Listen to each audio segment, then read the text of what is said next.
Great. Thank you for being here. I know that this is the last morning of an extraordinary we space that we've been creating. So I deeply appreciate your being here. Thank you, Barbara. Thank you, Bence. And the whole Hungarian team. You've been so awesome.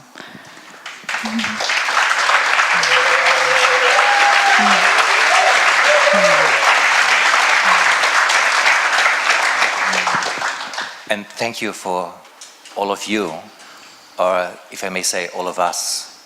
Because basically what we try to talk about is very simple. It's a very simple message.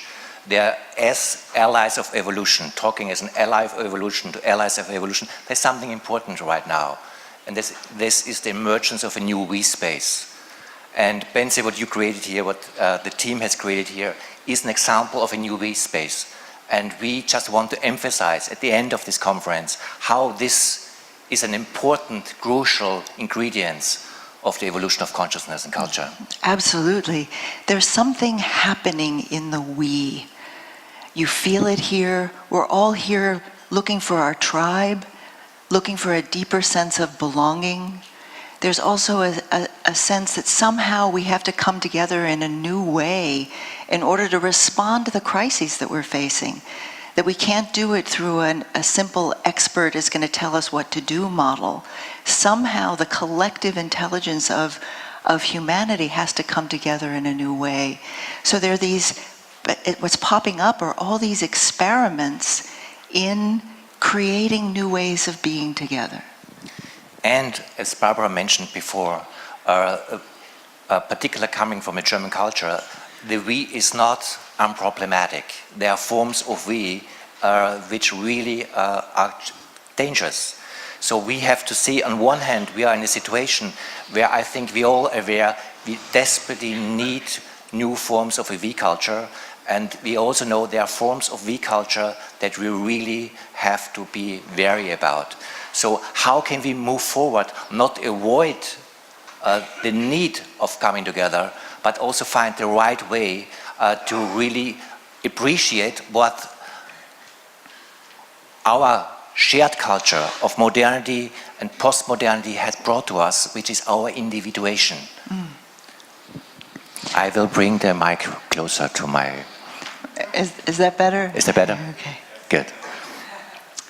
Let's start by talking about what do we mean by we? Because there's a we space everywhere that we are. The I that we track so much in development creates different we's.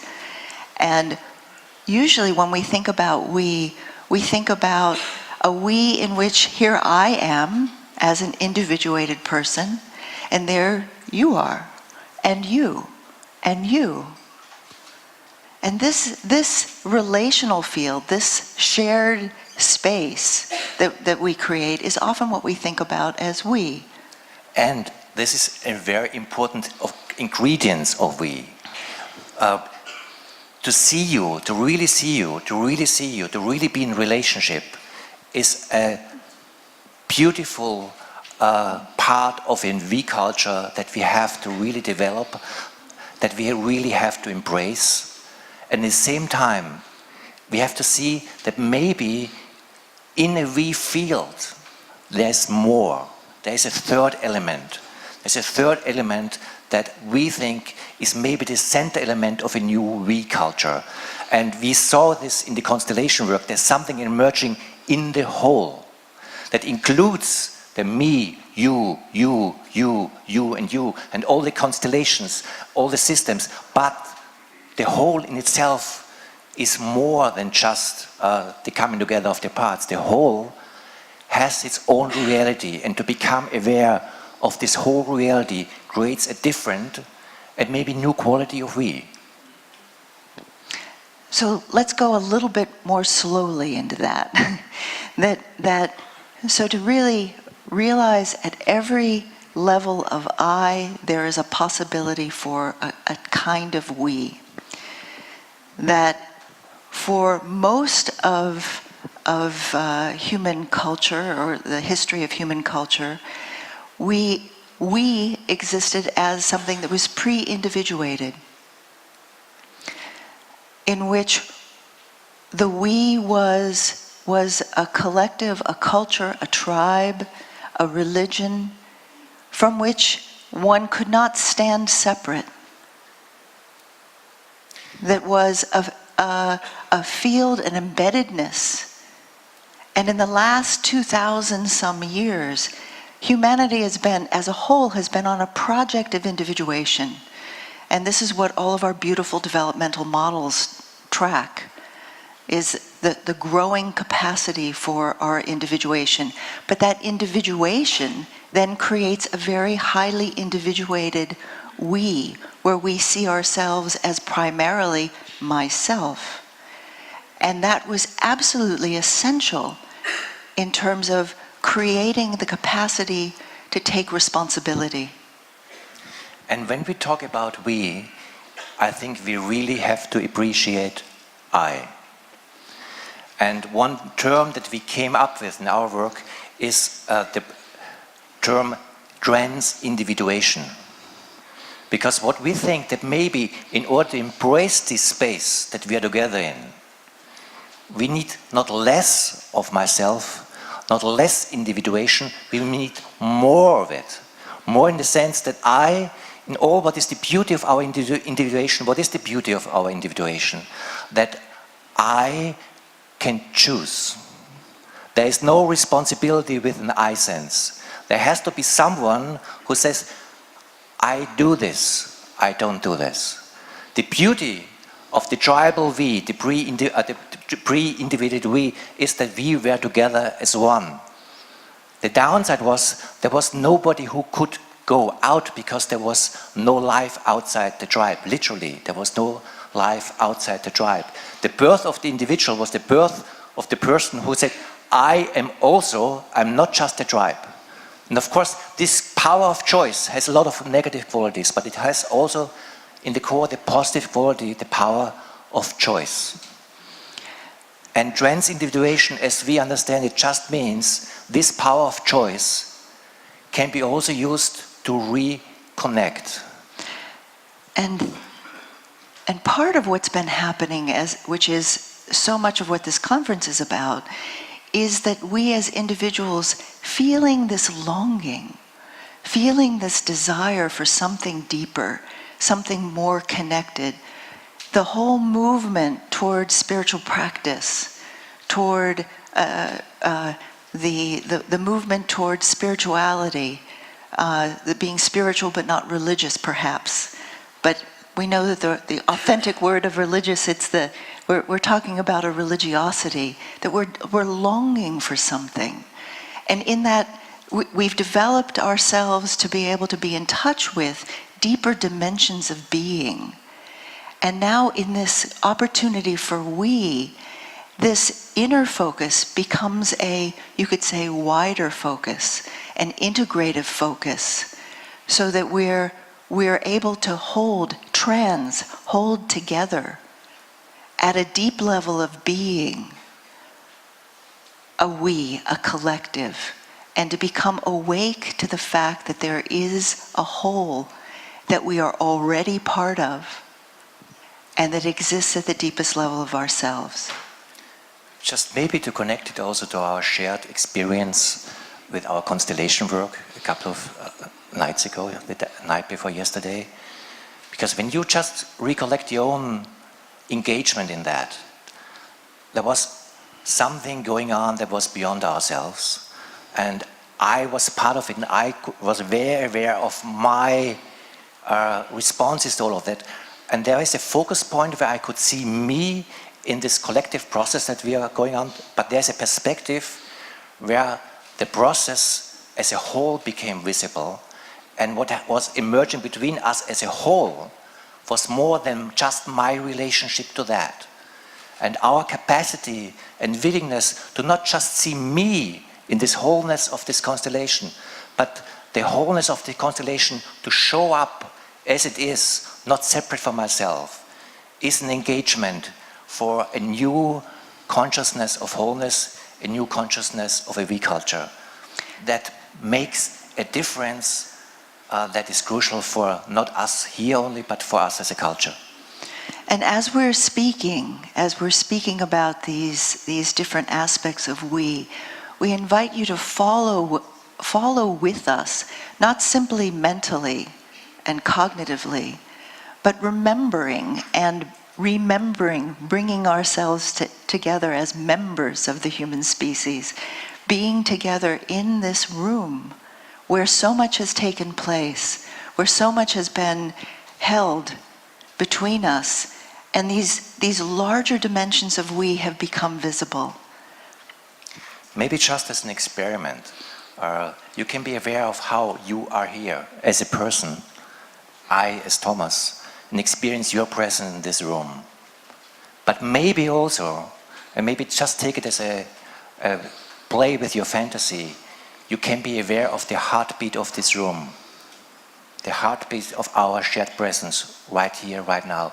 And it doesn't matter how much this is fantasy or reality, there's something where this room is breathing, where we are breathing as a whole, in the multiplicity of who we are, but also in the unity of who we are. And to be aware that both is true, my presence in this shared space, your presence in this shared space, and the wholeness, the breath, the heartbeat. And to be aware of it both is maybe something that evolution needs from us. And it's that capacity to hold both myself, my responses, my personal history, my cultural history, and be open to something that is beyond myself, that is with the whole of us together as human beings in this room, but also a whole that opens up to an openness that is infinite, is an expansion, is what we mean by transindividuation, and what we mean in our work by the higher we. And this higher we becomes more and more palpable when we make these shifts, when we move from simply being an I with other yous and recognize, oh, we're in relationship here, to becoming aware that we're aware of something beyond ourselves. Because the we field that we are talking about, this we space that we are talking about, exists in different manifestations. There is a we field that exists always, all the time, as soon as we are in a relationship, if we are aware of it or not. There is a we space that exists completely independent if we are aware that it does, always. But, and that's a crucial but, there's a decisive point of change of quality when this we space becomes self-aware. It's, to my understanding, similar to our individuation process. We were individuals before we became aware that we were individuals. Our process of becoming human was becoming aware that we are individuals. That's why we are Homo sapiens sapiens, self-reflective capacities of individuation. And our individuation, our individuality changes dramatically in the moment that we not just were individuals, but we were conscious that we were individuals. And similar, the we space changes dramatically when it's not just is, but we together are aware that this is so. There's a different quality in the moment of the recognition of self-awareness. And then when we realize that, oh, there's something precious to the fact that we're becoming aware that there's a field between us, that there's something between us that inherently is meaningful. When we become aware of that and begin to care for that, when we bring our hearts to that, there's something else that begins to happen. You could say, in a sense, that we begin to explore the re-enchantment of the world, that something precious and beautiful is possible and is alive between us through our humanity, through our consciousness, through our care. And in this, new qualities arise. We are conscious being, and everyone experiences to some degree, I'm conscious. But in this shift of the we space, sometimes the way at least I would describe it, the consciousness becomes very, very, it's not just me being conscious, there is a co-consciousness. Consciousness is something I'm sharing, I'm together with you right now. Consciousness is not happening here, consciousness is happening between us as us. And the quality of consciousness in the moment that I really, not intellectually but experientially, I'm aware that this is not a separate process. I am conscious of you. But consciousness is something that is emerging between us, as us. The quality of consciousness changes dramatically. And as we explore this, as we begin to say, what is this between us, and begin to work this, we find that something begins to emerge, that there are intuitions and flashes of insight that are not personal, that appear to be emerging from the place in between us, that there's a co-creativity that's possible, that is different from the my creation, my impulse, my insight, but it emerges from the space in between us.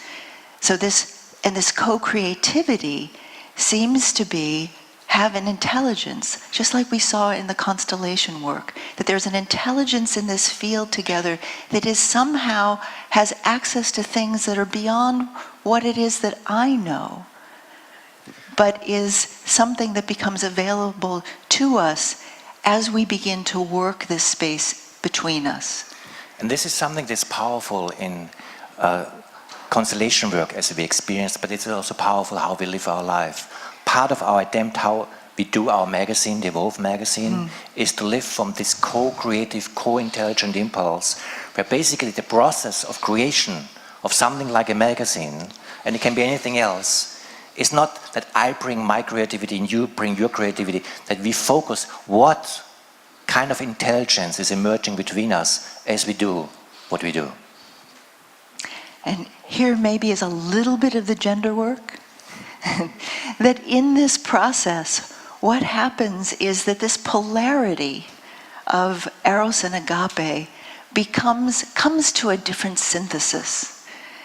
That in our holding of the whole, in our openness to the whole, something unfolds between us. And that we each need to be participants that can do both, that can hold the whole and can allow and be tuned into the impulse of unfolding. Usually we see eros and agape in a polarity, and somehow this polarity doesn't go away. But usually we see eros as this leaning into the unfolding of the new, and agape as this holding of the whole. But in a way that we become aware that we are not separate from the whole. The holding and the unfolding of the new become one. We just really want to make you aware more deeply, more consciously, that there is an extraordinary experiment happening on this planet right now. And it is an experiment about we.